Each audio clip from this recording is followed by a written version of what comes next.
और अब हादसे की टाइमलाइन जाननी आपके लिए जरूरी है।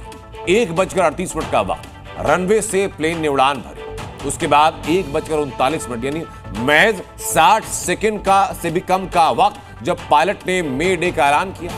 टेक ऑफ के दौरान ही अचानक वो प्लेन नीचे की ओर आने लगता है, क्रैश हो जाता है। उसके 1 मिनट बाद का वक्त 1:40। हर तरफ अफरा तफरी का माहौल रहा।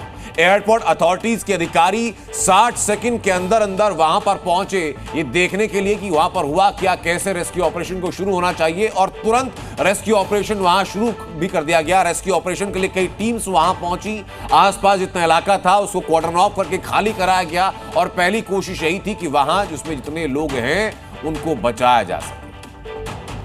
लेकिन ये विमान हादसा इकलौता नहीं है। इसके पहले कई विमान हादसे हुए। 2010 मैंगलोर प्लेन क्रैश, चट्टान से टकराया था विमान, मलबे में तब्दील हो गया। इस हादसे में 158 यात्रियों की मौत हो गई। ये दर्दनाक विमान हादसों की पूरी फहरिस्त में दिखा रहा हूं आपको। उसके बाद साल 2000 पटना प्लेन क्रैश, बोइंग 737 हादसे का शिकार हुआ। 55 यात्रियों की उस हादसे में मौत हुई थी। चरखी दादरी प्लेन क्रैश, जिसका जिक्र मैंने किया था, जो कि सबसे बड़ा प्लेन क्रैश कहा जाता है, सबसे विभत्स, जिसमें कि 349 लोगों की जान चली गई। इसी बीच बड़ी खबर यह भी कि अहमदाबाद प्लेन क्रैश में 500 से ज्यादा जो कर्मी हैं वो रेस्क्यू ऑपरेशन में लगे हुए हैं। ये पीआरओ डिफेंस, गुजरात के पीआरओ डिफेंस का बयान सामने आया। आधिकारिक तौर पर जितनी पुष्टि होती जा रही है वो सारी पुष्टि लगातार आपको बताते जा रहे हैं। आपको बताया हमने कि बहुत बड़े स्केल पर रेस्क्यू ऑपरेशन वहां चलाया जा रहा है और अब गुजरात की पीआरओ डिफेंस की तरफ से भी जानकारी सामने आ चुकी है कि 500 से ज्यादा राहत बचाव कर्मी इस वक्त वहां पर डिप्लॉय किए गए हैं रेस्क्यू ऑपरेशन करने के लिए, मलबे को हटाने के लिए, मलबे में तलाश करने के लिए कि कहीं कोई व्यक्ति उसके अंदर दबा हुआ तो नहीं है। जितने लोग घायल हैं उनको फौरी तौर पर मेडिकल एड पहुंचाने के लिए मेडिकल एड पे हर सप्लाई पूरी तरीके से रहे, ये भी सुनिश्चित किया जा रहा है। लेकिन अहमदाबाद में हुए एयर इंडिया ड्रीम लाइनर हादसे ने एक बार फिर भविष्य के विमान की विश्वसनीयता पर सवाल खड़े किए। तकनीकी खामी, सॉफ्टवेयर बग्स, सुरक्षा की चेतावनी से जुड़ा हुआ इसका लंबा इतिहास है और वही इतिहास एक बार फिर डराता है, क्योंकि विमान बनाने वाली कंपनी बोइंग इसके पहले भी उसके बनाए हुए प्रोडक्ट्स हादसों का शिकार हो चुके हैं। कई विमान हादसों का शिकार हो चुके हैं, कई बार जांच बैठ चुकी है। बोइंग की क्वालिटी से लेकर डिलीवरी तक अक्सर सवालों के घेरे में रही और एक बार फिर कई सवाल हैं जो बोइंग के ऊपर उठ रहे हैं।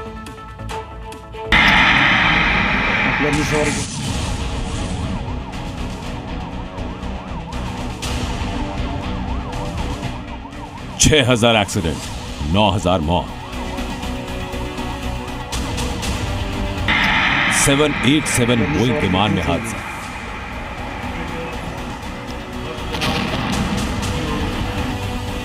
कहने को ये आंकड़े, लेकिन अपने आप में एक सवाल और सवालों के घेरे में खड़ी है विमान बनाने वाली कंपनी बोइंग, जो फिर अहमदाबाद में हादसे का शिकार हुई। जिसका विमान अहमदाबाद में हादसे का शिकार हुआ।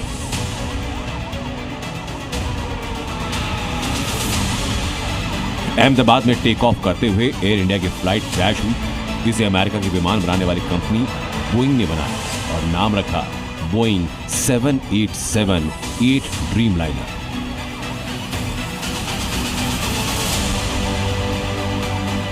इसमें 2 इंजन थे और इस विमान को लंबी दूरी तक उड़ान भरने के लिए डिजाइन किया गया, जिसका 50% हिस्सा कार्बन फाइबर से बना था। यह विमान 20 से 25% कम ईंधन खर्च करता है, यानी बोइंग ने इसे एक फुल वाइड बॉडी के रूप में तैयार किया। विमान के रूप में तैयार किया और इन्हीं खासियतों की वजह से बोइंग ने इसका नाम ड्रीम लाइनर रखा। लेकिन बोइंग ने जिस ड्रीम के साथ इस सीरीज को तैयार किया वो सीरीज शायद उतनी अच्छी रही नहीं। यही वजह कि बार बार बोइंग 787-8 ड्रीम लाइनर पर सवाल उठते रहे। बोइंग अपने विमानों को लेकर तमाम तरह के दावे करता रहा। बोइंग 787 ड्रीम लाइनर विमान के इस मॉडल के पुर्जों में गुणवत्ता नियंत्रण की कमी पाई गई, जिससे सुरक्षा संबंधित चिंताएं पैदा हुई और इसी की वजह से बोइंग को एजेंसीज की जांच का सामना करना पड़ा, जिसने विमान की सुरक्षा और गुणवत्ता पर सवाल उठाए। बोइंग को 787 ड्रीम लाइनर के प्रोडक्शन में कई समस्याओं का सामना करना पड़ा, जिनमें से एक अहम मुद्दा इसकी सप्लाई चेन और उत्पादन प्रक्रिया में देरी। जिसकी वजह से सवाल उठने लगे कि जल्दी सप्लाई के लिए बोइंग ने गुणवत्ता से समझौता करना शुरू किया। वहीं जब बोइंग के विमान लगातार क्रैश हो रहे थे, तब बोइंग 737 मैक्स की जांच की।